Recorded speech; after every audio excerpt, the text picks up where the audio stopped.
Hi, I'm Stephanie, and today my lesson plan is on literary elements. It's 30 minutes. It's for the first grade.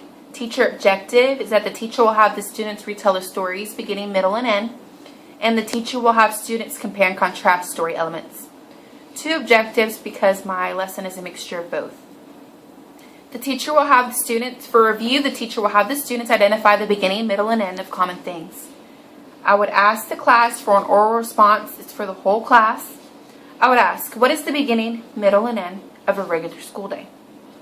What is the beginning, middle, and end of a butterfly life cycle? What is the beginning, middle, and end of a week? Then after I get their responses, the teacher will have students identify words or phrases from a chart that give clues in a story to let the reader know if it's the beginning, middle, or end. Charts right here, word or phrase. Number 1, once upon a time. Number 2, the end. Number 3, they lived happily ever after. Number 4, the next day. And number 5, after several months. I would first ask the class, once upon a time, where in the story would that occur? Hopefully they'll let me know that occurs in the beginning. Then I would ask the class, number 2, this is a tough one, the end. Where would that occur? Hopefully they would let me know that it occurs in the end of a story. Number 3, they lived happily ever after. Hopefully let me know that it's the end. The next day, which would occur in the middle. And after several months, which would occur in the middle as well. And then I would reveal the answers to see if they were all correct. Beginning, yes. End, middle, and middle. For my overview, the purpose and importance is story retelling. It is the process by which a child listens to or reads a story and then summarizes or retells the story in his or her own words. It is a technique that ties into these learning experiences in an effective way to improve children's reading comprehension. For young children who are starting to develop their reading skills, this exercise can be extremely helpful. For continuity, yesterday we learned to identify story elements, including the narrator, setting, characters, and plot. For today, we are learning to retell the story's beginning, middle, and end, and compare and contrast story elements. For tomorrow, we will be identifying literary devices, including dialogue. And my objective is that the learner will be able to retell the story's beginning, middle, and end, and compare and contrast story elements. For my motivation, I will be reading The Three Little Wolves and The Big Bad Pig, which is a different version of the Three Little Pigs and the Big Bad Wolf. But before reading that, I would play a YouTube video, a podcast of retelling story. I'm just going to play a little bit of it for you because it is 4 minutes and 20 seconds long. Today we're going to learn all about retelling a story. After we're done reading a story, we always stop and think about what we've read. When we tell someone else about what we've read, that's called retelling. When you retell a story, there are 4 very important things that a good reader thinks about. The first thing you can talk about after reading a book are the characters. The characters are the people or even the animals that the reader meets along the way. When talking about the characters, you can talk about the way that they feel or the things that you know about them. Think about your favorite story. Who are the characters in that book? The next thing a good reader talks about while retelling is the setting. The setting of a story is where it takes place. A reader uses clues from the pictures and from the words to help them figure out where the story is. Is it in the jungle? Is it at school? Or is it even on the moon? And I'm going to pause. Let's take a look at this picture. And I would just play that video for them. Just a little review of what to look for in the story. And then I would read this, The Three Little Wolves and the Big Bad Pig. It is by Eugene Trevesas. I think I pronounced that correctly. Once upon a time, there's a clue right there. There were 3 cuddly little wolves with soft fur and fluffy tails who lived with their mother. The first was black, the second was gray, and the third was white. One day the mother called the 3 little wolves around her and said, "My children, it is time for you to go out into the world. Go and build a house for yourselves, but beware of the big bad pig." "Don't worry, mother, we will watch out for him," said the 3 little wolves, and they set off. Soon they met a kangaroo who was pushing a wheelbarrow full of red and yellow bricks. "Please, will you give me some of your bricks?" asked the 3 little wolves. "Certainly," said the kangaroo, and she gave them lots of red and yellow bricks. So the 3 little wolves built themselves a house of bricks. The very next day, clue, the big bad pig came prowling down the road and saw the house of bricks that the little wolves had built. The 3 little wolves were playing croquet in the garden. When they saw the big bad pig coming, they ran inside the house and locked the door. The pig knocked on the door and grunted, little wolves, let me come in." "No, no, no," said the 3 little wolves. "By the hair in our chinny chin chins, we will not let you in, not for all the tea leaves in our china teapot." "Then I'll huff and I'll puff and I'll blow your house down," said the pig. So he huffed and he puffed, and he puffed and he huffed, but the house didn't fall down. But the big pig wasn't called big and bad for nothing. He went and fetched his sledgehammer and he knocked down the house. The 3 little wolves only managed to escape before the bricks crumbled, and they were frightened.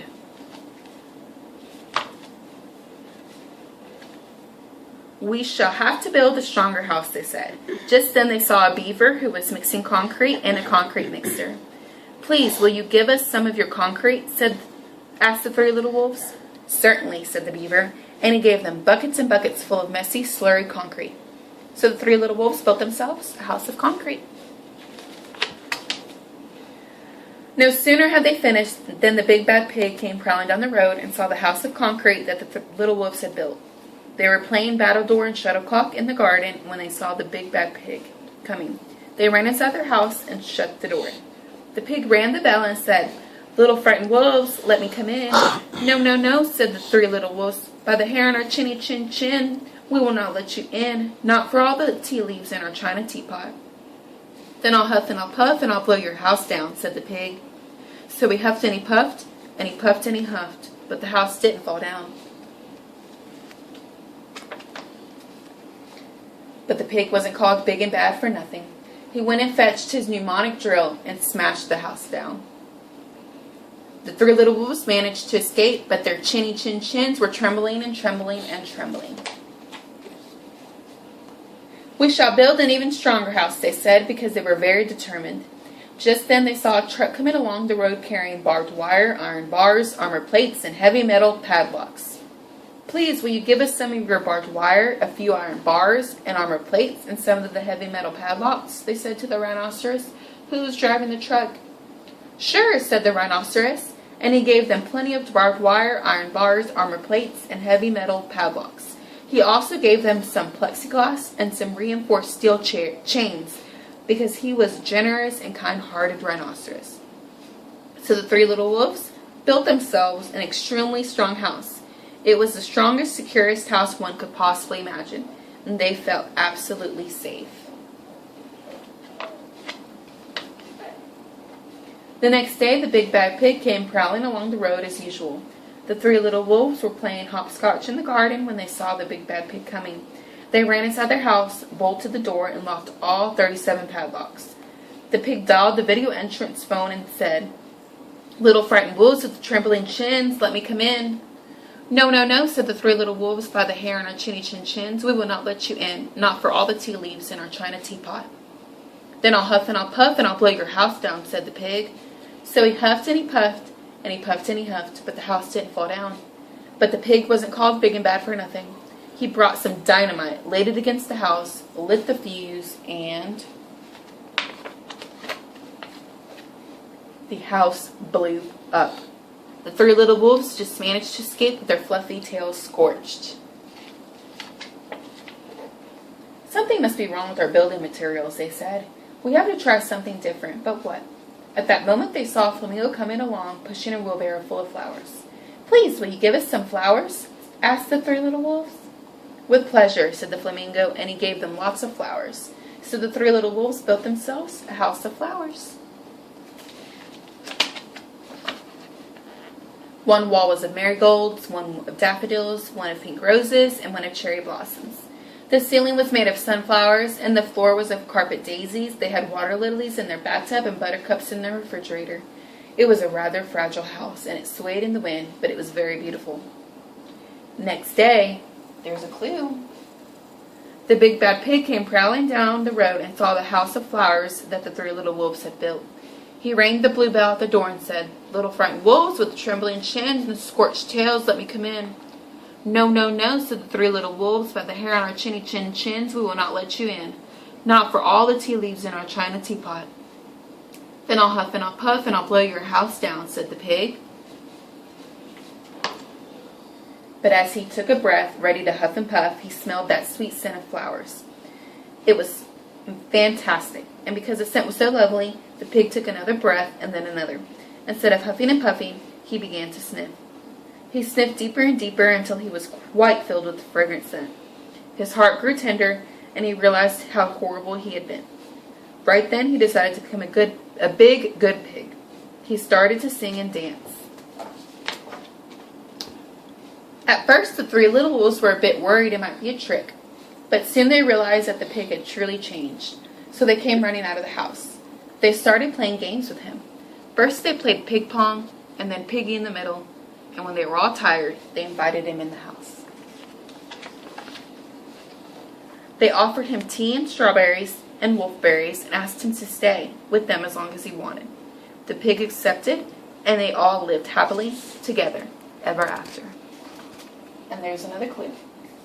The end. Then, for my behavioral objective, the learner will orally retell the stories beginning, middle, and end with at least 90% accuracy. And the learner will orally compare and contrast story elements with at least 85% accuracy. For my procedures, the teacher will present a story sequence organizer worksheet to the class.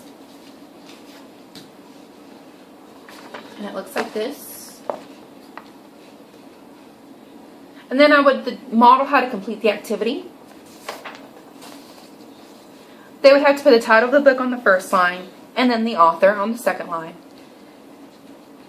For the first box, it's asking the beginning, what happened first. I would ask class what happened first in the three little wolves and the big bad pig. Hopefully they let me know that the mother wolf told the three little wolves it was time for them to move out and build their own house. Then I would ask class what happened next. And here in the middle, they would put what happened next. And then I would ask class what happened last. And I would ask them, and they would hopefully let me know that the big pig turned good and then it decided to live all together happily ever after. And then whoever is an early finisher with that worksheet, I would present a flipbook story organizer to the class. I would call on an early finisher to pass out this worksheet. Looks like this. I would model how to complete the activity. The student would have to cut along the dotted lines. Then they would hot dog fold.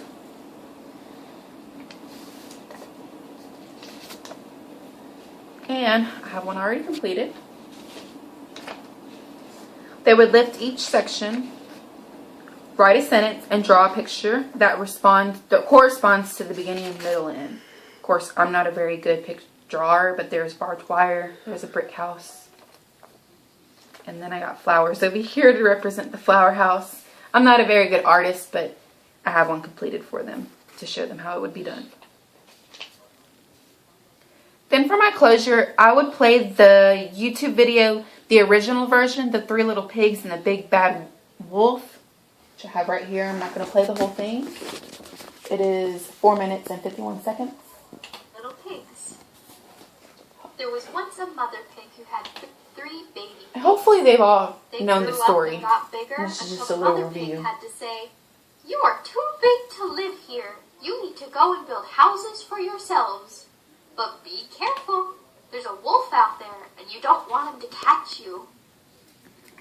The little pigs set off, telling their mother, "We will be careful." While they were walking, they came upon a man who was carrying some straw. May I please have some straw? I'm not going to play the whole First little thing, pig. but that would be the version I would play, and then I would ask the class. And it'd be an oral response. Who is the villain in this story compared to the first story we read? Hopefully they would let me know that in the first story, the pig was the villain, the bad person, and then in this story, it is the wolf. The second question, what are some of the differences in this story compared to the first story we read? Hopefully they let me know that the characters are different, the settings are different because the houses would be different, and so on. And that would all be on the smart board, and it'd be for the whole class. Then for homework, the learner will read Common Sense and A Sawney Tale with their parents at home. It would be a parent-involved homework activity, only because this story is a little harder in reading, so they would probably need their parents' help with some of the words. They would read this with their parents, and then I would have a little worksheet for them to complete. It's asking for the characters, setting and plot, and then some sentences for the beginning, middle, and end. Like I said, this homework would be completed with their parents. And then I would ask for their parents to sign it just to have proof. For my early finishers, the learner will complete a comic strip worksheet that goes along with the story, The Three Little Wolves and the Big Bad Pig. The learner will draw pictures of the beginning, middle, and end of the story, creating a comic strip. And then whoever turns this in, I would hang them up in class for it to be on display. For my special needs, students with reading disabilities will work with a paraprofessional on hearing the story, The Three Little Wolves and the Big Bad Pig, and saying and letting them know about the beginning, middle, and end of the story. The English language learners will work one-on-one with the teacher on retelling parts of the story. Remediation. Later in the day, students who need remediation will be grouped in small groups based on the story elements they're having trouble with. The student will go over the story sequence organizer activity again with the assistance of a paraprofessional. For my enrichment, the learner will be allowed to work at the computer station to play a sequencing game, which I have available right here.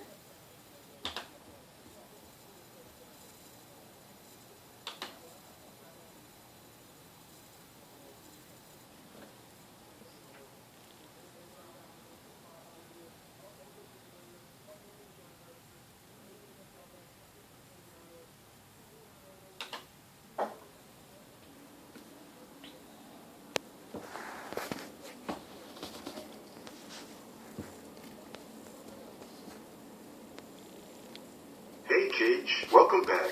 Hey, Mr. Sanders. Julie and I were going to make some spoon puppets, but our instructions got all mixed up. That's okay, Carlos. We can use what we know about sequencing to put them back in the correct order. We just need to listen to the And they would just have to put all the stuff in order. And this is for my enrichment, and it's a little harder, but hopefully they'd be able to Paint complete your it. spoon any color you want.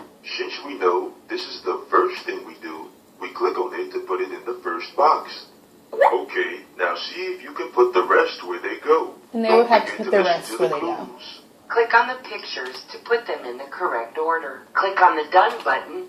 All right, and that's all I have for you today. Thank you.